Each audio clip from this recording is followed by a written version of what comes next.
with? Who do they sell to? What's their target market? Takes energy, takes focus, right? Didn't take any money, but it took attention. It took the decision, I'm going to pay attention to this person. Once again, that's love.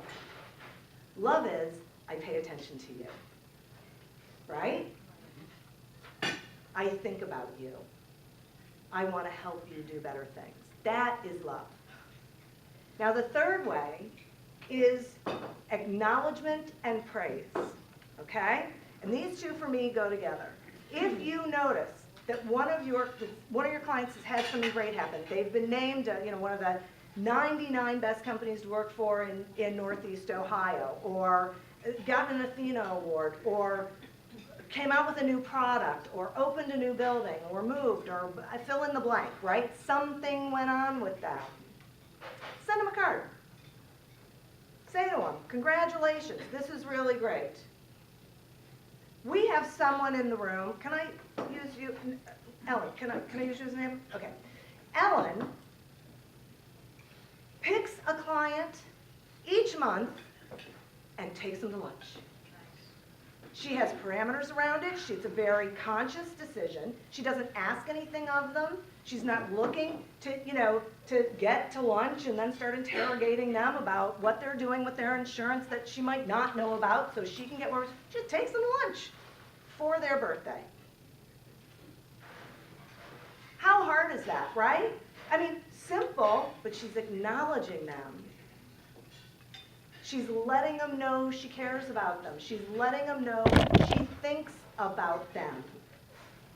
And she's just saying, happy birthday, right? Now, a little bit of cost involved, sure, not a lot, but wow, what an impact. Because do you think anyone else is taking that person to lunch? Now everyone will be doing it, right? It's okay with me. But you see what I mean? With all these things that I'm talking about, what is the message that you're sending to your client when you're doing any one of these things or any other idea that you think of that takes a little bit more effort? You're telling them that you care about them enough to go the extra step, to take the extra effort it takes to let them know, right? So nothing that I talked about takes a lot of time. I mean, it really doesn't. Is it a new habit? Absolutely. Is it something that you have to get used to, and so you're going to have to do consciously for a little while? Yeah, sure, right? Anything is. You didn't just get on a bike and start riding it, right? You had to think about it, you had to pedal, okay. So it takes a little bit of time, no question. Doesn't take a lot of money, if any money for that matter. It takes a shift in your focus and your attitude about your clients. But boy, does it bring up huge benefit. Because think about it for a minute. If you're doing these things for your clients, any one of these things, and they know about it, and your competition comes knocking on the door, didn't you just make it harder for them to walk away? Right? Because you just increased your value to them. They don't necessarily want to let you go because you are bringing more to the table. You are letting them know, I appreciate you. I want you to be my client forever, and I want to make sure I'm helping you and just letting you know I appreciate you. If you even don't do, you don't even have to do the first one. If you just did the acknowledgement throughout the year, randomly, for no reason, other than you just wanted to say, thinking about you, right? Is there anyone here who does something like Sam does for their clients that they think is a good example of this that they want to share with everyone? I'd love to leave with some more ideas. Jill. I have a get-to-know-you form that I've been using for many careers, and I know their birthdays, anniversaries, pet birthdays, kids' birthdays, all that, and I put it in. Great. And I also know what what they like, what they don't like, if they drink, if they don't drink, because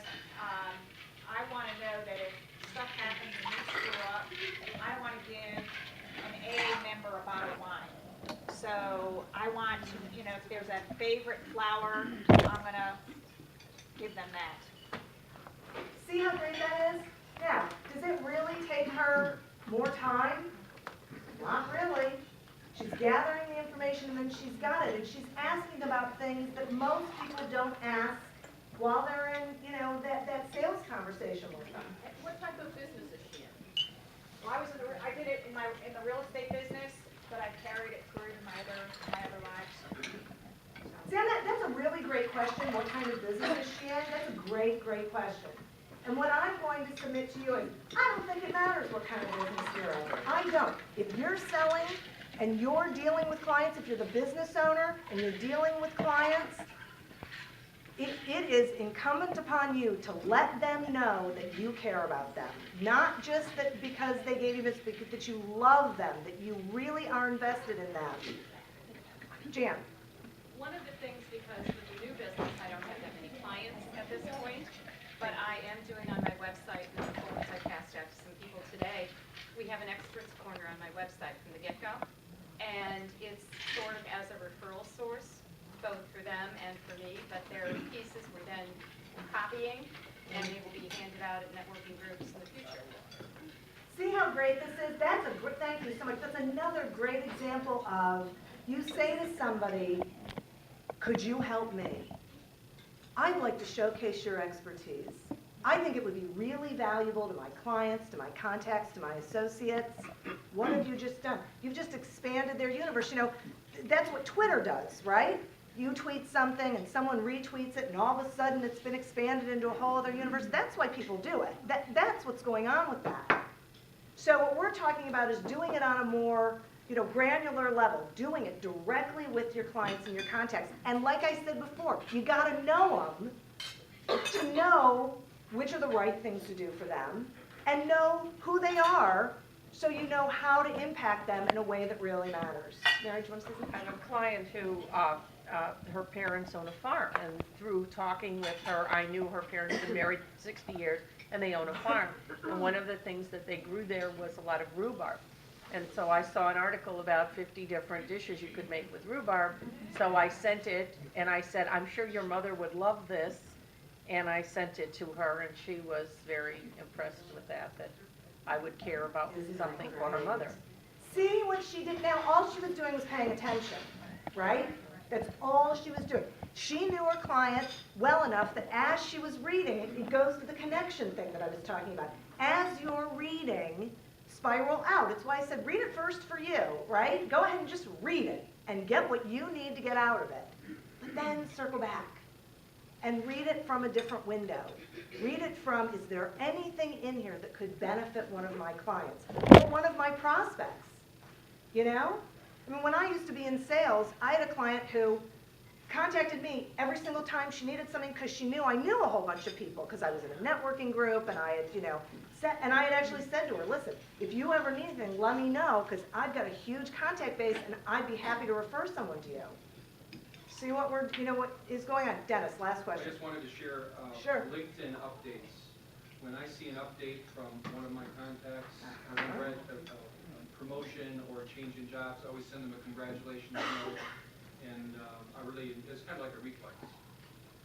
Pretty easy to do. Easy to do. Easy to do. Once you make the decision that this is how you're going to operate, that this is what you're going to do. So, got it, right? Think about them. Get to know them. Think about them. And figure out a way to make sure they know you really love them, not just like them. Thank you all so much. I love all of you.